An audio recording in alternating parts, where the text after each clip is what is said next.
तो चलिए फिर पहले स्टार्ट करते हैं, पहले समझते हैं कि ये होता क्या है। ठीक है, अब देखिए अगर मेरे पास यहाँ पे कुछ इस तरह से लिखा हुआ है 3 raise to the power 3, 4 raise to the power 2, तो इसमें जो है जो नीचे लिखा होता है वो होता है हमारा बेस। 3 और 4 क्या है, बेस। और ये जो ऊपर सबस्क्रिप्ट लिखी हुई है ना, इसकी ऊपर जो लिखी हुई है छोटी लिखी हुई है, इसको हम कहते हैं इंडिसेस। इंडिसेस भी कहते हैं इसको हम, एक्सपोनेंट्स भी कहते हैं, और क्या कहते हैं, पावर ऑफ द बेस। ठीक है, इसको हम रीड कैसे करते हैं, 3 रेज़्ड टू द पावर 3, या फिर कहेंगे 3 का क्यूब, क्योंकि 3 की पावर 3 है तो हम कहेंगे 3 raised to the power 3। Got it. अब यहाँ पर जो है पावर कितनी है, या इंडिसेस या एक्सपोनेंट कितना है, 2, तो इसको हम पढ़ेंगे 4 रेज़ टू द पावर 2, और वी कैन से 4 का स्क्वायर।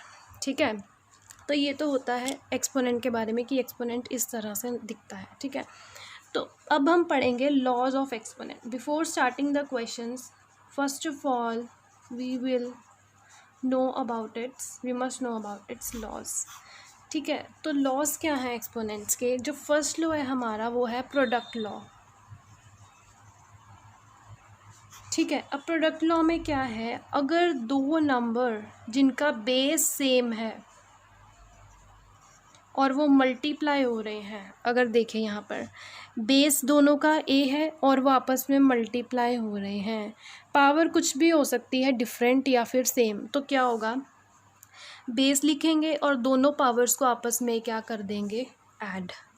ठीक है, एग्जाम्पल लेते हैं, सपोज़ 5 का स्क्वायर है और 5 का ही क्यूब है, बेस सेम है, तो कैसे लिखेंगे, बेस लिखेंगे और पावर्स को क्या कर देंगे, add. 2 + 3 5 raise to the power 5, इस तरह से लगेगा ये वाला लॉ।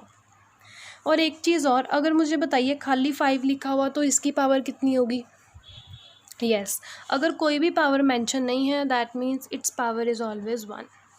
ठीक है, और अगर खाली 5 लिखा है तो उसके डिनोमिनेटर में भी क्या होगा, हमेशा 1, अगर नीचे कुछ नहीं है। क्लियर हुआ प्रोडक्ट लॉ।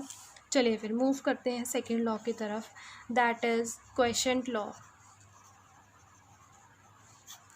अब क्वोशिएंट लॉ क्या कहता है, अगर इस तरह से डिवाइड में हों तो क्या हो जाएंगी, powers minus.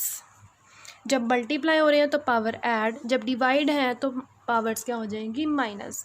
For example 3 raise to the power 6 over 3 raise to the power 4। अब इसको सॉल्व करने की बजाय हम सीधा लिखेंगे 6, ये ध्यान रखना है पहले न्यूमरेटर की पावर लिखनी है माइनस डिनोमिनेटर, ये डिनोमिनेटर होता है, ये न्यूमरेटर। 6 - 4 कितना मिल जाएगा, 3 का स्क्वायर। तो हम इजीली सॉल्व कर सकते हैं, 9 आ जाएगा इसका। ठीक है, थर्ड लॉ जो है हमारा वो है पावर लॉ। ये बहुत इंपॉर्टेंट है और बहुत ही यूज़ होना है। पावर लॉ क्या कहता है, अगर इस तरह से ब्रैकेट के ऊपर पावर है इसकी, तो पावर ये आपस में क्या हो जाएंगी, multiply, a raise to the power mn, ना ही ऐड होंगी ना ही माइनस होंगी, क्या हो जाएंगी, मल्टीप्लाई। एग्जाम्पल देखते हैं, एग्जाम्पल है 6 3 रेज़ टू द पावर, इस तरह से ब्रैकेट के बाहर 5 है, तो इसको हम लिखेंगे 6 रेज़ टू द पावर सीधा 3 5 = 15। क्लियर हुए ये तीनों लॉ। ठीक है, चलिए फिर आगे बढ़ते हैं। अब हम करेंगे कुछ इसकी प्रॉपर्टीज़। बेटर है ये आप साथ के साथ इसको अपनी नोटबुक्स में उतार लीजिए, बहुत इंपॉर्टेंट है और बहुत यूज़ होने हैं ये लॉज फर्दर क्वेश्चंस में। ठीक है, हाँ जी, फर्स्ट प्रॉपर्टी है, अगर इस तरह से किसी बेस की पावर नेगेटिव है, अब मुझे इसको पॉजिटिव बनाना है तो मैं क्या कर दूंगी, इसका रेसिप्रोकल, तो ये ऑटोमेटिकली क्या बन जाएगी, पॉजिटिव। एग्जाम्पल देखते हैं, जैसे 10 raise to the power negative power है -6। अब मुझे इसको पॉजिटिव बनाना है तो जो अंदर है ना ब्रैकेट के, उसका मैं कर दूंगी रेसिप्रोकल और ये बन जाएगी पावर पॉजिटिव। इसको हम ऐसे भी लिख सकते हैं, क्योंकि ब्रैकेट के बाहर पावर का मतलब है इसके ऊपर भी पावर है और इसके ऊपर भी पावर है। अब 1 की पावर कुछ भी हो, कितनी भी हो, आंसर हमेशा 1 आता है, तो ये बन जाएगी इस तरह से। अब एक और एग्जांपल लेती हूँ इंपॉर्टेंट, अगर 5/6 raise to the power suppose -2 है, ये क्वेश्चन में बहुत यूज़ होता है, एग्जाम्स में आते हैं इससे रिलेटेड क्वेश्चंस। ठीक है, तो अब देखिए मुझे पावर पॉजिटिव करनी है, क्या कर दूंगी, इंटरचेंज, रेसिप्रोकल इसी को कहते हैं। 6 ऊपर चला जाएगा, 5 नीचे, और पावर क्या बन जाएगी, पॉजिटिव। Got it. ठीक है, अब सेकंड प्रॉपर्टी है हमारी, वो है anything raise to the power 0 answer is always 1। देखो अगर a raise to the power 0 answer 1, example बताती हूँ। अगर सपोज कितना भी बड़ा नंबर है, इसकी पावर भी अगर 0 हुई ना तो आंसर 1 आएगा। अगर ये नंबर है 855, इसकी पावर भी अगर 0 हुई तो सीधा हम क्या लिखेंगे, 1। कुछ सॉल्व नहीं करना, सीधा 1 लिखना है। 5 रेज टू द पावर भी 0 1, कुछ भी नंबर ले लो, पावर अगर 0 आ गई आंसर क्या आ जाएगा, 1। ठीक है, नेक्स्ट प्रॉपर्टी की तरफ चलते हैं। नेक्स्ट प्रॉपर्टी जो है वो है कि अगर यहाँ पर नेगेटिव साइन है और इसकी पावर इवन नंबर है, इस तरह से इवन नंबर, तो ये जो है नेगेटिव साइन हट जाता है, a raise to the power even number आ जाएगा।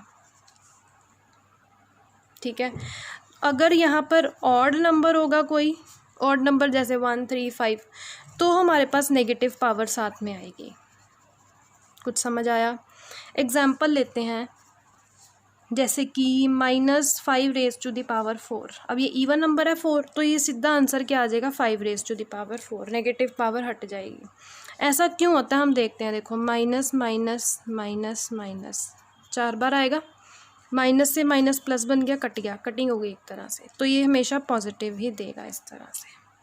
और अगर यहाँ पे नेगेटिव पावर है और यहाँ पर कोई ऑड नंबर होता, सपोज यहाँ 5 होता, ऑड नंबर आ गया तो फिर यहाँ नेगेटिव साइन आना था साथ में, ये फ़र्क है। ठीक है, चलिए फिर नेक्स्ट प्रॉपर्टी की तरफ बढ़ते हैं। नेक्स्ट प्रॉपर्टी जो है हमारी वो है नेक्स्ट इज, अब देखिए ब्रैकेट है यहाँ पर, ठीक है, और 2 टर्म्स हैं अंदर और पावर लेकिन एक है, तो ये क्या बन जाएगा, a raise to the power m। मतलब इसका मतलब है कि ब्रैकेट के बाद जो भी पावर है वो दोनों के पास आएगी, ये नहीं कि आप एक को दे दें एक को ना दें, वो गलत हो जाएगा, एक के साथ नाइंसाफ़ी नहीं करनी हमने। ठीक है, तो चलिए फिर b raise to the power m। ठीक है, पता लगा।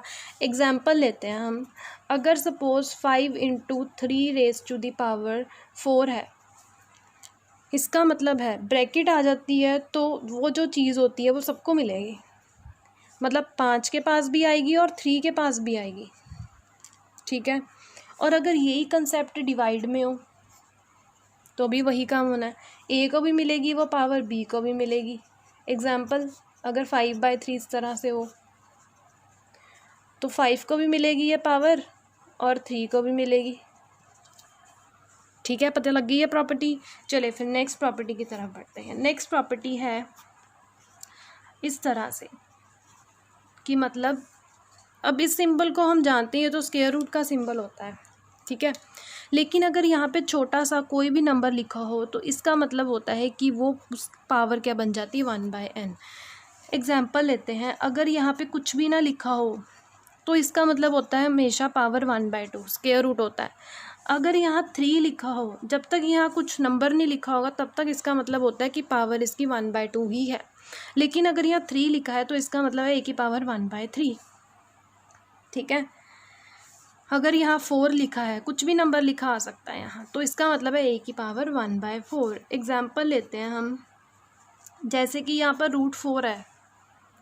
अब हमें यहाँ पता ऑटोमेटिकली कुछ नहीं लिखा, दैट मीन्स यहाँ पे क्या होगा, 2 ही होगा, हम 4 की पावर 1/2 ही करेंगे ऑटोमेटिकली, ऐसा ही करते हैं। अब देखिए इसको सॉल्व कैसे करेंगे, 4 के फैक्टर बनाएंगे। 4 के फैक्टर क्या होते हैं, 2 × 2, इसको लिख सकते हैं 2²। अब देखिए ये मल्टीप्लाई हो जाएंगे, प्रॉपर्टी पढ़ी है हमने कभी, मल्टीप्लाई हो जाते हैं, लॉ पढ़ा था, 3rd पावर लॉ, वही लगा है। तो 2⁻1 कितना आ गया आंसर, 2। ठीक है, पता लगा। चलिए अब ये तो सारी हमारी हो गई प्रॉपर्टीज़ एंड लॉज। इसको जो है आप किसी नोटबुक में नोट कर लो और अच्छे से समझ लो, क्योंकि हम क्वेश्चंस जो करेंगे ना वो इसी से रिलेटेड आएंगे। अगर ये लॉज और प्रॉपर्टीज़ आपको क्लियर है तो क्वेश्चन आपके लिए बहुत ईजी हो जाएंगे। ठीक है, ये लॉज हो गए 3 और ये जो हो गई 4 5 कुछ प्रॉपर्टीज़ हो गई। ठीक है, तो चलिए अब बढ़ते हैं क्वेश्चंस की तरफ, थोड़े बहुत क्वेश्चंस करते हैं। फर्स्ट क्वेश्चन जो है 27 रेज़ टू द पावर -1/3 है। ठीक है। अब देखिए पावर 1/3 फ्रैक्शन आ गई। अगर ये फ्रैक्शन आ गई इसका मतलब है जो अंदर जो भी बेस है हमारा, ये बेस होता है, इसके हम क्या बनाएंगे, फैक्टर्स बना लेंगे हम, ठीक है। 3 3 ज़ा 9, सॉरी 3 9 ज़ा 27, 3 3 ज़ा 9, 3 1 ज़ा, तो 3 की कितनी पावर करेंगे, 3, इस तरह से लिख सकते हैं ना। अब क्या करेंगे, पावर लो, मल्टीप्लाई हो जाता है इस तरह से, पावर्स कटिंग होगी, देखो क्या आया, 3⁻⁻1। अब देखिए एक लो, हमने पढ़ा था, प्रॉपर्टी पढ़ी थी जिसमें कि नेगेटिव पावर थी, पॉजिटिव कैसे बनती थी, अंदर वाले का क्या कर देते, मतलब बेस का क्या कर देंगे, रेसिप्रोकल, इस तरह से पावर क्या बन जाएगी, पॉजिटिव। अब 1 पावर लिखने की तो नीड ही नहीं है, आंसर क्या आ गया हमारे पास, 1/3, ठीक है ना, सिंपल। तो चलिए फिर मूव करते हैं सेकेंड क्वेश्चन की तरफ। 64 डिवाइडेड बाय 125 (2/3). अब फिर से इसके फैक्टर्स बनाएंगे, 64 का एलसीएम लेंगे और 125 का एलसीएम लेंगे, ठीक है। मुझे पता है 64 के जो फैक्टर्स होते हैं ना वो 4 का क्यूब आएगा। जब आप इसके लेंगे ना, 4 को जब 3 बारी मल्टीप्लाई करते हैं तो हमें 64 मिलता है, इसलिए मैंने इसकी जगह लिख दिया 4 क्यूब। और 5 को 3 बारी मल्टीप्लाई करते हैं तो हमें मिलता है 125, तो मैंने लिख दिया 5 क्यूब, ठीक है, -2/3। अब फिर वही चीज़, ब्रैकेट के बाहर पावर है, दैट मीन्स ये ब्रैकेट ऊपर भी मिलेगी 4 को भी और नीचे भी मिलेगी 3 को भी, इस तरह से। माइनस साइन मत भूल जाना, 3 से 3 गया, 3 से, एक चीज़ ध्यान रखनी है, जो नीचे 3 होता है ना, ये मैक्सिमम क्वेश्चंस में कटिंग ही हो रही होगी इसकी, तो दैट मीन्स इनकी पावर्स भी कुछ उसी तरह से रलती मिलती बनेगी, ठीक है। अब क्या मिल गया, 4 की पावर -2, 5 की पावर -2, ठीक है। अब इसको लिख सकते हैं 4/5 की पावर -2, ब्रैकेट के बाहर भी तो लिख ही सकते हैं, इसका मतलब यही है, ठीक है। अब देखिए मुझे पावर पॉजिटिव करनी है तो क्या करूँगी, यस वेरी गुड, रेसिप्रोकल, देखा सारी प्रॉपर्टीज़ एंड लॉस पे ही है बेस, ठीक है। अब क्या कर देंगे, इसको सॉल्व कर लेंगे। अब ये स्क्वायर पावर इसके साथ भी, इसके साथ भी, 5 square 25, 4 square 16, this is the answer, ठीक है, पता लगा।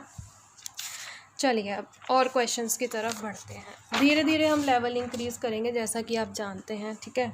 चलिए थर्ड क्वेश्चन आज का है, 7 raised to the power 0 into 25 raised to the power -3/2 into -5 raised to the power -3। Be quick, आप भी सॉल्व करिए साथ साथ में। चलिए बेस की पावर 0, आंसर क्या आता है हमेशा 1, कुछ इसको देखने की लोड़ नहीं, पावर 0 आगे क्या लिखेंगे हम 1, ठीक है, इंटू 25, 5 स्क्वायर 25 होता है, लिख देते हैं, स्टेप बाय स्टेप सॉल्व करेंगे, कोई टेंशन नहीं है।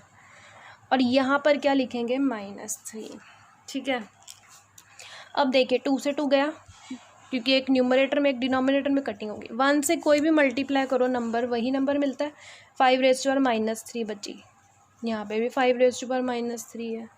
अब मुझे बताओ 2 - 2 कितना होता है, कटिंग हो जाती है, 0 होता है, यहाँ पर भी तो यही है, यहाँ प्लस का साइन है, माइनस का साइन, कटिंग होगी, आंसर क्या आ गया 0, ठीक है। तो चलिए फिर नेक्स्ट क्वेश्चन की तरफ बढ़ते हैं, 32 raise to the power -2/5 divided by 125 raise to the power -2। अगर आपको पसंद आ रहा हो तो शेयर करना अपने फ्रेंड्स के साथ, सो दैट वो भी कुछ फ़ायदा उठा सकें, ठीक है। अब देखिए 32 है, 32 का एलसीएम लेंगे, 16, 2 8 जा 16, 2 4 जा 8, 2 2 जा 4, 2 1 जा, कितनी पावर आ रही है 5, 1 2 3 4, इसको नहीं भूल जाने, भी लेते हैं, 2 रेज़ टू द पावर 5 आ गया, ठीक है। यहाँ पर मुझे पता है 5 का क्यूब होता है 125, ये मैं डायरेक्टली डाल रही हूँ, आप ले लेना इसका एलसीएम, इतना ही मिलेगा। देखा मैंने कहा था ना ये कटिंग होगी, 5 से 5 कट गया, 3 से 3 कट गया, तो क्या बचा, 2 raise to power -2 divided by 5 raise to the power -2, ठीक है। अब देखिए यहाँ पे ये दोनों क्या हो रहे हैं आपस में, डिवाइड। अब डिवाइड हो रहे हैं तो मैं इसको ऐसे लिख ही सकती हूँ भाई, डिवाइड में लिख सकती हूँ ना, क्या गलत है, कुछ भी गलत नहीं है, ठीक है। अब देखिए इसको ऐसे भी लिख सकते हैं, जब आप प्रैक्टिस करेंगे ना तो आप ये स्टेप्स जो है मिस कर देंगे, स्किप कर देंगे, बहुत फास्ट हुई कैलकुलेशंस। अब देखिए पावर -2 इसको पॉजिटिव बनाना है, क्या बन जाएगा 5/2 पावर पॉजिटिव। अब मल्टीप्लाई कर देंगे, मतलब सॉल्व कर लेंगे। 5 की पावर 2 25 होता है, 2 की पावर 2 क्या होता है 4। ठीक है, ऐसे सॉल्व करते हैं ना हम पावर्स को। जो भी पावर होती है उसको 2 बार ही लिखेंगे। 5 की पावर 2 है, 2 बार लिखेंगे 25 मिल जाएगा। ठीक है, हाँ जी। चलिए फिर नेक्स्ट क्वेश्चन की तरफ बढ़ते हैं। ये जो क्वेश्चन है ना, इससे रिलेटेड क्वेश्चन जो है ये आया हुआ है सीटेट एग्ज़ाम्स में। सेम इस तरह के क्वेश्चंस आए हैं। इसमें हम निकालेंगे फाइंड एक्स की वैल्यू निकालेंगे, ये जो वेरिएबल है। अब देखते हैं कैसे करेंगे। देखिए इसका बेस 3 है, तो मुझे इसका भी बेस 3 ही बनेगा ऑलमोस्ट। 3 स्क्वायर लिख सकते हैं 9 को, लिख ही सकते हैं। 27 को लिख सकते हैं 3 का क्यूब, क्योंकि हमें पता है 3 को जब 3 बारी मल्टीप्लाई करेंगे हमें मिलेगा 27। तो मैंने 27 की जगह क्या लिख दिया, इसका मतलब है 3 क्यूब, मतलब इसके ऊपर कितनी पावर चढ़ी हुई है, 3 पावर। अब देखिए हमने पढ़ा था पावर वो वाला लो, कौन सा, मल्टीप्लिकेशन लो। बेस से मल्टीप्लाई हो रहे, पावर क्या हो जाएंगी, ऐड। पहला ही लो पढ़ा हमने ये। और ये कौन सा लो है, पावर लो। ये मल्टीप्लाई हो जाएंगी इस तरह से। ठीक है, अब यहाँ देखिए ब्रैकेट के साथ 3 मल्टीप्लाई हो रहा है, तो इससे भी मल्टीप्लाई करेंगे, इससे भी मल्टीप्लाई करेंगे, तो कितना मिल जाएगा 6x माइनस, इसको नहीं भूल जाना, 3 5 15। इस तरह से सॉल्व करेंगे। अब देखिए ये दोनों टर्म्स आपस में क्या है, इक्वल है। दोनों का बेस भी क्या है, इक्वल है। जब भी इस तरह के क्वेश्चन आए आपने हमेशा बेस इक्वल बनाना है। अब हम क्या कर देंगे, इक्वेटिंग द पावर्स। ठीक है, पावर्स इक्वेट करेंगे, मतलब इसको नहीं लिखना अब हमने, बस पावर्स लिखनी है, इतना इतना पोर्शन लिखना है। 2 + x = 6x - 15। ठीक है, कितना मिल जाएगा, अब देखिए x की वैल्यू निकालनी है, x वाली टर्म्स एक तरफ, 6x इस तरफ है, x को इधर लेके जाएंगे, यहाँ पॉजिटिव है, इधर आके माइनस। यहाँ 2 ऑलरेडी है, देखिए ये लेफ्ट हैंड साइड होती है, ये राइट हैंड साइड। ये 2 अपनी जगह पर ही है लेफ्ट हैंड साइड में, तो 2 ही रहेगा। -15 है, इधर जाके क्या हो जाएगा, +15। 2 + 15 17, 6x - x 5x। तो अब x की वैल्यू निकालनी है। 5x से क्या हो रहा है जी, मल्टीप्लाई। जब नीचे जाएगा क्या हो जाएगा, डिवाइड। ये आ गया हमारा आंसर। समझ आया थोड़ा थोड़ा। चलिए अब आप एक क्वेश्चन जो है ना वो खुद से ट्राई करिएगा। अभी मैं आपको पिछली वीडियो का भी आंसर बताती हूँ, वो क्या था, वो रह ही गया आज। चलिए ये क्वेश्चन ना ट्राई करना खुद से।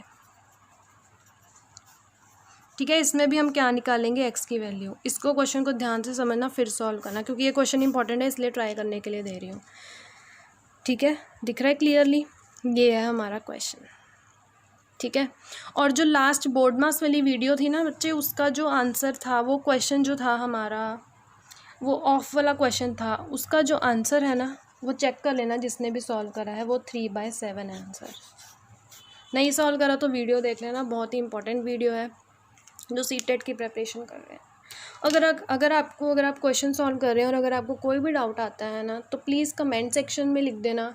अगर मुझे लगेगा कि आपके डाउट्स जेन्युइन हैं, मतलब क्लियर करने वाले हैं, तो फिर मैं एक वीडियो उस पर भी बना दूँगी, सो दैट आपको क्लैरिटी हो जाए, कोई डाउट ना रहे आपके मन में। ठीक है, तो चलिए फिर प्रैक्टिस करना इससे रिलेटेड क्वेश्चन। नेक्स्ट वीडियो में हम करेंगे प्रीवियस ईयर क्वेश्चंस। लाइक करना वीडियो को, शेयर करना और सब्सक्राइब करना चैनल को, सो दैट आपको डेली की डेली अपडेट्स मिलती रहें। Thank you for watching.